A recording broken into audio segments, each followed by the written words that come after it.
अस्सलाम वालेकुम। वालेकुम अस्सलाम। Welcome to new India education trust motivation series, जो हम आज से शुरू करने जा रहे हैं। और आज की हमारी मेहमान हैं डॉक्टर आमना मिर्जा। मैं डॉक्टर आमना मिर्जा के बारे में क्या बताऊं दोस्तों। मैं जब देखता हूं आपके ब्रीफ प्रोफाइल पर, तो वो हिंदुस्तान के वो चुनिंदा इदारे नजर आते हैं जो टॉप इंस्टीट्यूशंस हैं। Delhi public school, Mathura road, वहां से आपने 12th किया।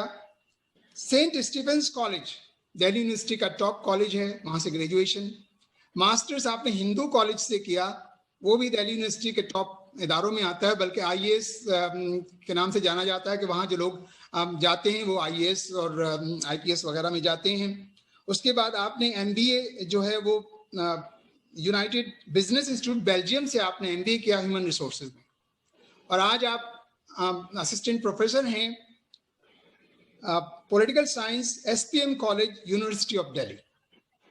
और इसके साथ साथ आप जो हैं ग्रास रूट लेवल पर जुड़ी हैं, आप समाज की सेवा करती रहती हैं।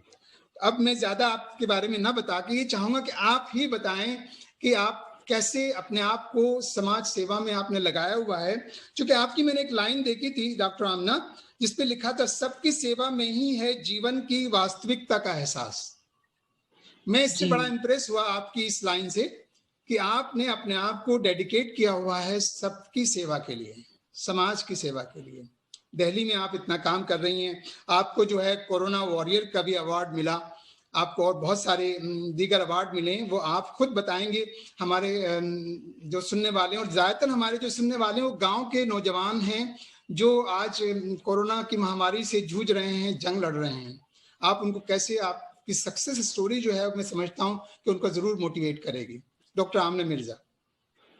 शुक्रिया जनाब अनीस साहब। और आज इस रिकॉर्डिंग के द्वारा जिस तरह ऑनलाइन माध्यम से देश के विभिन्न कोनों में युवा जो आज हमारी ये बात सुनेंगे, वो आगे जाकर भी रिकॉर्डिंग को देखेंगे, आप सबको मेरा आदाब। सबसे पहले अनीस साहब, आपका बहुत बहुत शुक्रिया कि आपने मौका दिया कि मैं आप लोग के बीच आऊं और अपनी बात आपके बीच रखूं।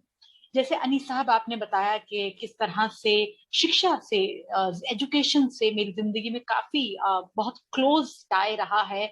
मेरे पास 6 डिग्रियां हैं अगर मैं एजुकेशन की बात करूं। और इन सब में सबसे पहली चीज जो मेरे जहन में आई है समय आप लोग के बीच बताने में, कि अगर हम पाक कुरान को देखें तो जो पहला लफ्ज कुरान में नाजिल हुआ था वो है इकरा, एजुकेशन। अब ये जो एजुकेशन है अनीस साहब, इसका जो अगर हम सच का एक मायना अगर हम जाने अपने जिंदगी को देखते हुए, तो इस एजुकेशन का एक बहुत भारी और गहरा ताल्लुक है हमारे अमल से। और ये जो नेक अमल है, ये जो या जो नेक कर्म है, ये तभी आ सकते हैं जब हम ये सोचे किस तरह से हर घड़ी हर पल हम किस तरह एक अच्छे मुकम्मल इंसान के रूप में समाज को, अपने परिवार को, अपने समुदाय को, अपने देश को कुछ अच्छा बेहतर करके दे सकें। शिक्षा का एक बहुत जरूरी, हम जब सेंट स्टीफेंस कॉलेज में थे तो हमारे उस जमाने के प्रिंसिपल डॉक्टर अनिल विल्सन कहते थे, अनिल साहब, education in true sense takes place beyond the curriculum.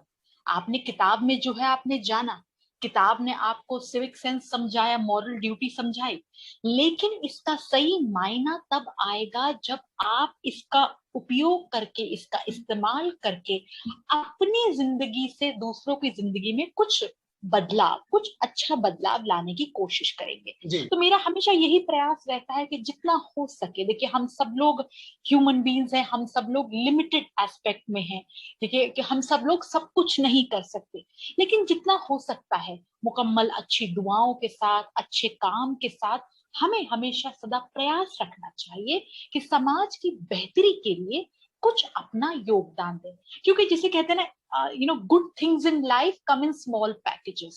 जिंदगी में बहुत अच्छी बेहतरीन चीजें स्मॉल पैकेजेस में आती हैं। And each step we take today shall make a big difference tomorrow.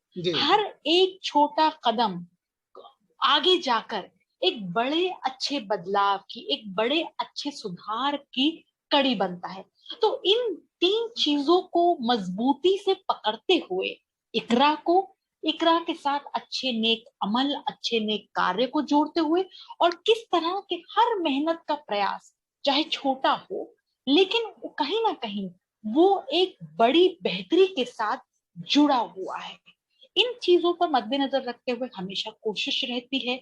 अभी तक जैसे आपने बताया हमारे सारे व्यूअर्स को, हमारे सारे लिसनर्स को जो यूट्यूब के द्वारा, विभिन्न सोशल मीडिया प्लेटफॉर्म्स के द्वारा हमारी बातचीत को जानेंगे, अभी तक जैसे आपने बताया कि कामयाबी हासिल हुई है, काफी अवार्ड हासिल हुए, लेकिन कभी भी हम अवार्ड को मद्देनजर रखते हुए काम नहीं करते। वो इस जरिया जरूर होता है, एक जरिया जरूर होता है, लेकिन हमेशा एक ये होता है कि जिंदगी का एक सही मायना जानते हुए कोशिश रहनी चाहिए। तो इन सारी बातों को जोड़ते हुए अभी तक जितनी मेहनत हुई है उसमें कामयाबी मिली है, और उम्मीद करते हैं कि आगे भी इसी लगन से, इसी कर्मनिष्ठा के साथ देश की सेवा में, खिदमत खल्क के खिदमत में हमेशा मौजूद रहने की कोशिश रहेगी। जी, आपने आमना जी, आपने एक बात बहुत अच्छी कही कि जो अमल के लिए खासतौर से आपने बात की। मैं कहूँगा कि अमल से जिंदगी बनती है जन्नत भी जहन्नुम भी, ये खाकी अपनी फितरत में न नूरी है न नारी है। अमल जो है वो बहुत जरूरी चीज है। जो है सोच तो बहुत लोग रखते हैं, लेकिन वो उस सोच पर अमल कितना कर पाते हैं ये अपनी जगह बहुत इम्पोर्टेंट है। और एक और बात आपने जो कही वो ये कि पहला कदम है वो बड़ा इम्पोर्टेंट है। और मेरे ख्याल से बहुत से लोग जो है वो पहला कदम उठाने में बड़े झिझकते हैं। वो समझते हैं कि रिस्क है, और मेरे ख्याल से जहाँ रिस्क होता है वहीं ज्यादा कुछ हासिल भी होता है। वो अंग्रेजी में कहते हैं कि where there is no risk there is no gain. अगर कोई रिस्क नहीं है तो कोई फायदा भी नहीं है। रिस्क उठाएंगे तभी फायदा होगा। तो पहला कदम उठाएं, और जब पहला कदम उठाएंगे वो इम्पोर्टेंट कदम होगा, और धीरे धीरे इंशाल्लाह हम अपनी मंजिल की तरफ पहुंचते चले जाएंगे।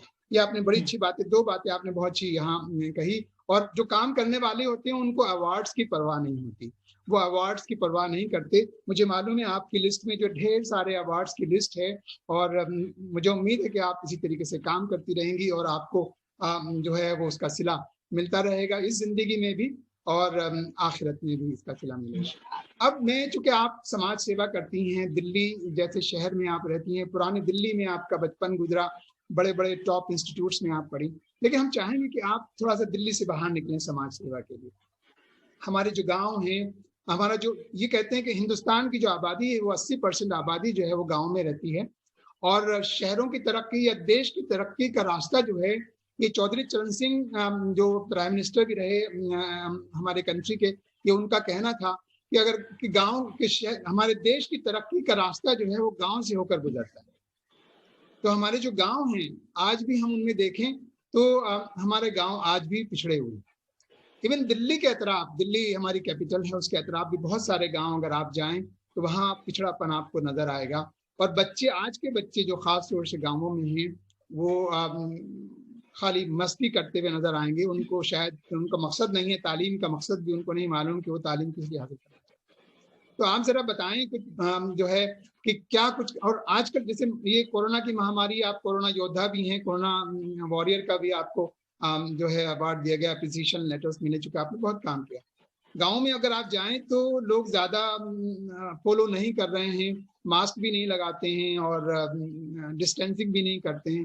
तो आप एक कोरोना वॉरियर की हैसियत से क्या कुछ मैसेज गांव के लोगों को आप देना चाहेंगी, पहले वो बताएं आप, और फिर एजुकेशन के बारे में कि किस तरीके से वो बच्चे गांव से निकल के शहरों की तरफ आएं और तालीम हासिल करें, अच्छी से अच्छी तालीम हासिल करें, और बड़े बड़े ओहदों पे। शुक्रिया अनीस साहब, बहुत ही खूबसूरत सवाल है, और मैं इसको खूबसूरत सवाल इसलिए कह रही हूँ क्योंकि ये जो सवाल है वो हमारी देश की सोल से, आत्मा से जुड़ा है।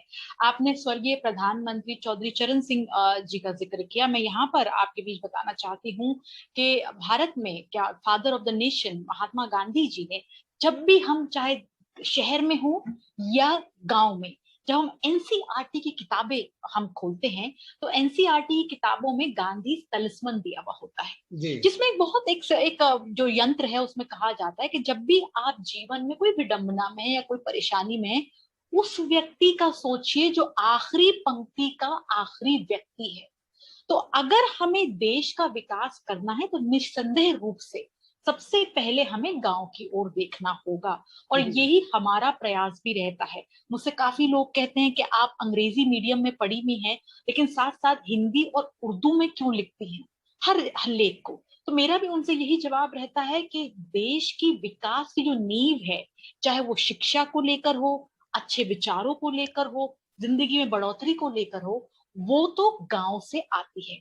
उसी के साथ जुड़ी हुई एक बात है अनीस साहब के, जो इंस्टीट्यूशन होते हैं, जो संस्थाएं होती हैं, उन्हें इंडिविजुअल बनाते हैं।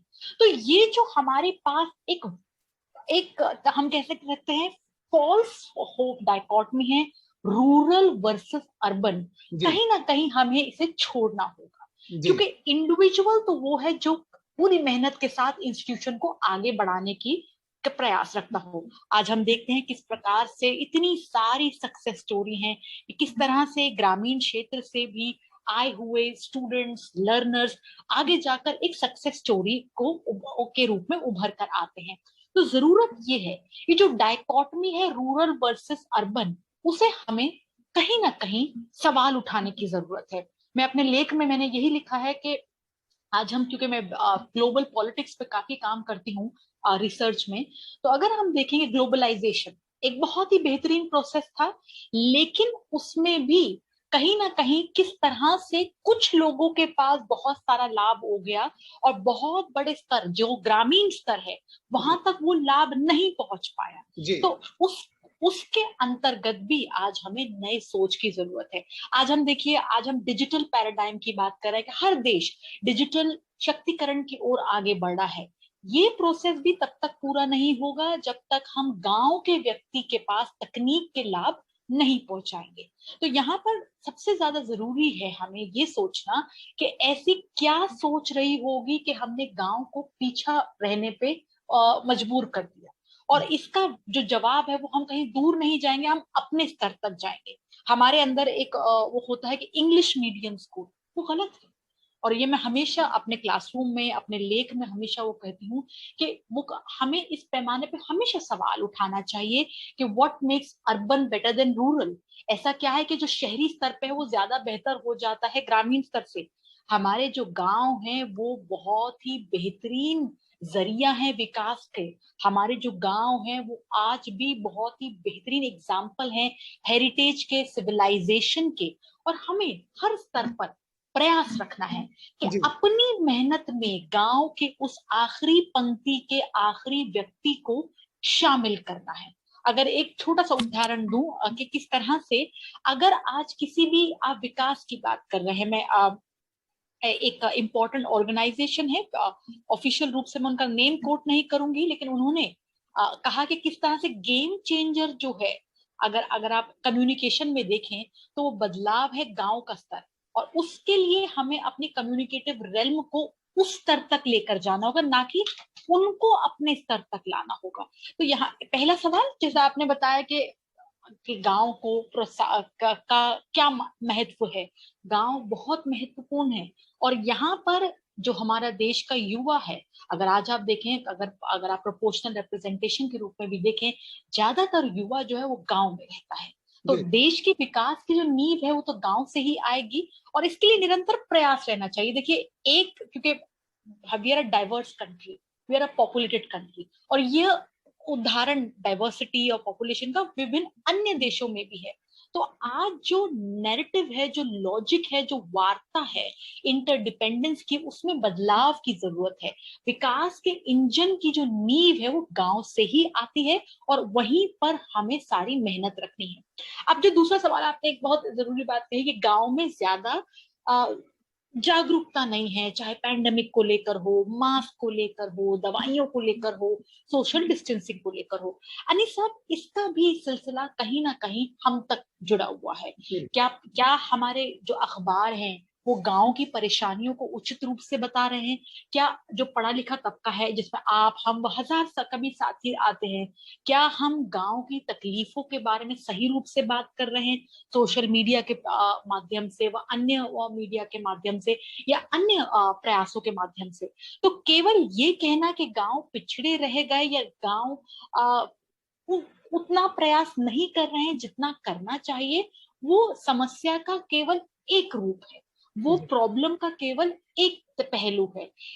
कहीं ना कहीं गलती हमसे भी हुई है कि हमने गांव को अपने आइडेंटिटी में, अपने इस विकास के यात्रा में या अपने इस जिंदगी के आयामों में शामिल नहीं करा, और आज उसका भुगतान हर स्तर पे हम देख सकते हैं। आप क्लाइमेट चेंज की बात देखिए, शहर अनप्लान्ड तरीके से अर्बनाइजेशन में बढ़ रहे हैं, गांव जहां पर बहुत सारे रिसोर्सेज हैं, बहुत सारा काम हो सकता है, वहां पर अनदेखी हो रही है। आप तकनीक में बात कर लीजिए, शहर में डेंसिटी बढ़ चुकी है टेलीकॉम की, गांव जहां पर बहुत सारा स्कोप है डेवलपमेंट का, वहां अनदेखी हो रही है। तो बहुत सारी जो प्रॉब्लम्स हैं, जिसमें आज जो ग्लोबल प्रॉब्लम है, लेकिन वो आम इंसान के जीवन से संबंधित हैं। आपने पैंडेमिक की बात करी, पैंडेमिक में सबसे ज्यादा जरूरी अगर हम बात करें तो लोगों ने बात करी मेंटल हेल्थ की। आज सबसे ज्यादा सुकून तो गांव में ही है। अगर हम बात कर रहे हैं डिजिटल एजुकेशन को एक्सपैंड करने की, सबसे ज्यादा मीन्स तो गांव में है। तो जरूरी ये है कि निसंदेह हमें गांव तक ये मैसेज पहुंचाना है कि वो अकेले नहीं है, हम सब उनके साथ हैं। निसंदेह हमें गांव के लोगों तक जागरूकता पहुंचानी है, लेकिन उस जागरूकता में अमल लाने के लिए ये भी जरूरी है कि ये एक डायलॉग के रूप में हो, और इस डायलॉग की प्रथम थीम जो हो वो हो इंक्लूसिव डेवलपमेंट, जहां पर कथनी और करनी में ज्यादा अंतर ना हो। अगर हम कथनी में कह रहे हैं कि गांव के युवा को, गांव की महिलाओं को हमें साथ लेकर चलना है, चाहे सैनिटाइजेशन हो गया या मास्क को लेकर हो गया, तो उसको हमें कथनी ही नहीं बल्कि करनी में, रियल एक्शन में भी वो करना है। मैं आपको बताना चाहती हूँ कि फूड डिस्ट्रीब्यूशन को लेकर हमने काफी पिछले 40 दिनों से विभिन्न संस्थाओं के द्वारा हम लोग फूड पैकेट डिस्ट्रीब्यूशन में वॉलंटियर कर रहे थे। तो जब निर्णय हुआ कि हम कहाँ जाएं, जैसे आपने दिल्ली का उदाहरण दिया, तो हमने सबसे पहले कहा कि हम दिल्ली के भी उन कोनों में जाएंगे जहां तक शायद चीजें ना पहुंच पाई हैं। क्योंकि यदि हम कहते हैं कि that we believe in the message of Mahatma Gandhi ji, तो महात्मा गांधी जी ने तो कहा था, be the change that you wish to see in the world. तो अगर हम एक उन्नत देश के विकास की बात कर रहे हैं, तो वो उन्नत देश रूरल प्लस अर्बन दोनों के सही सहयोग व समन्वय के साथ आगे बढ़ेगा। जी, बहुत सही आपने बात कही। एक तो आपने जो बात कही मीडियम की, स्कूलों में जो मीडियम की आपने बात कही कि अंग्रेजी मीडियम को लेकर के एक बड़ा, ये भ्रम ही कहूंगा मैं कि सिर्फ अंग्रेजी मीडियम के स्कूलों से ही अच्छे तालिब इल्म निकलते हैं, ऐसा नहीं है।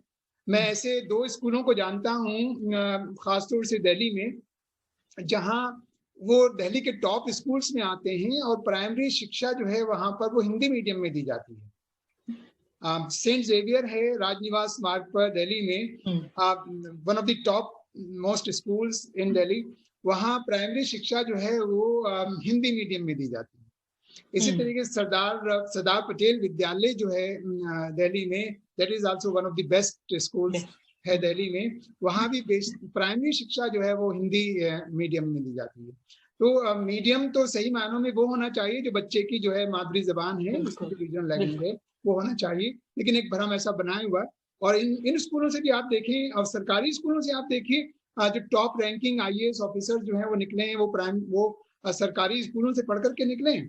बिल्कुल, तो ऐसा कुछ जरूरी नहीं है। तो दूसरी बात जो आपने देश की तरक्की की बात की और महात्मा गांधी जी का आपने जिक्र किया कि आखिरी पंक्ति के आखिरी व्यक्ति तक हमें पहुंचना है, ये बहुत जरूरी है। और चूंकि हमारी आबादी, हिंदुस्तान की आबादी, ज्यादातर आबादी गांवों में रहती है, तो हमें गांव के उस आखिरी पंक्ति में जो आखिरी आदमी खड़ा है, आखिरी व्यक्ति खड़ा है, हमें उस वक्त उस तक पहुंचना है, और उस तक जो है तरक्की को हमें तरक्की को उस तक पहुंचाना है। ये जो है आपने बहुत अच्छी बात कही। और कथनी और करनी वाली जो बात है कि हम कहते कुछ हैं और करते कुछ हैं, हमारी कथनी और करनी में फर्क नहीं होना चाहिए। ये हमें मजहब भी सिखाता है कि आप वो बात ना कहें जो आप ना करते हो, यानी वहां भी हमें यही तालीम दी गई कि आपकी कथनी और करनी में फर्क नहीं होना चाहिए। तो ये बहुत अच्छी बातें हमने आज आपसे सुनी, और आपसे मैं समझता हूँ कि जो गांव के बच्चे खासतौर से जब सुनेंगे डॉक्टर आमना मिर्जा को, जो इंडिया के टॉप इदारों में पढ़ी, बहुत दिल्ली यूनिवर्सिटी में आप पढ़ा रही हैं और उसके बावजूद आप जो हैं वो समाज की सेवा में लगी हुई हैं। ये उससे ज़रूर हमारे बच्चे जो हैं आपकी सक्सेस स्टोरी से इंस्पायर होंगे, उससे मोटिवेट होंगे और ज़रूर वो मेहनत करेंगे और उस मेहनत का सिला उन्हें भी मिलेगा जैसे आपको अपनी मेहनत का सिला मिला।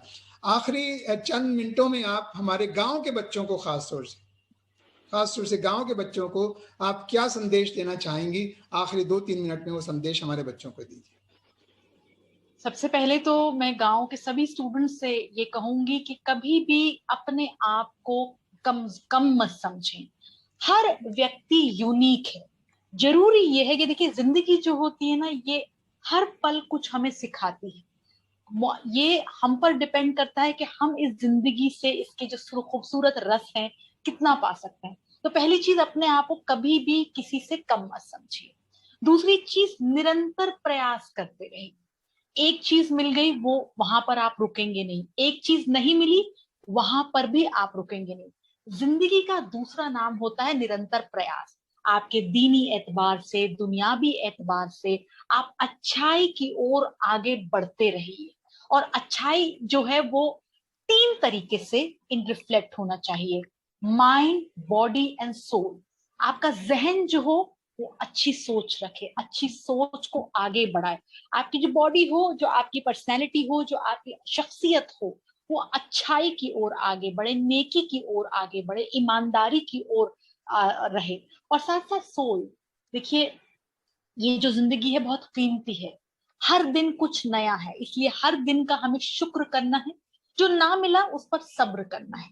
और इसी को आपको जो आपके जिस्म अंदरूनी जो सोल है उसमें रिफ्लेक्ट करना है।